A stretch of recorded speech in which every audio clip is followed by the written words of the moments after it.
Welcome to செல்வி பாட்டியின் சமையல். இன்னைக்கு ஆப்பத்துக்கு சிக்கன் குழம்பு செய்ய போறோமா. அதுக்கு தேவையான பொருள் பார்க்கலாம் வாங்கம்மா. 1 கிலோ சிக்கன் க்ளீன் பண்ணி வச்சிருக்கிறோமா. 2 வெங்காயம், 2 தக்காளி, தேவையான அளவு கருவேப்பிலை, தேவையான அளவு உப்பு, குழம்பு மிளகாத்தூள், பெருஞ்சீரகம், இஞ்சி பூண்டு பேஸ்ட்.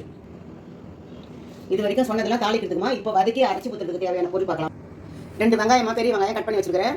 2 தக்காளி, 1 பிடி கருவேப்பிலை, கொத்தமல்லி இலை, 4 முடி தேங்காய், 2 துண்டு பட்டை, 3 ஏலக்காய், ஒரு 6 கிராம்பு, சீரகம் ஒரு ஸ்பூன், 2 ஸ்பூன் மிளகு, 1 ஸ்பூன் பெருஞ்சீரகம்.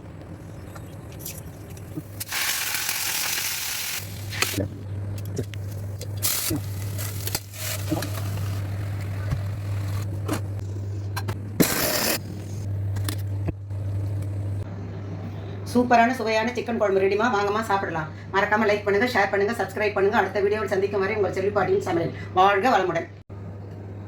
இனிய கிறிஸ்துமஸ் நல்வாழ்த்துக்கள்.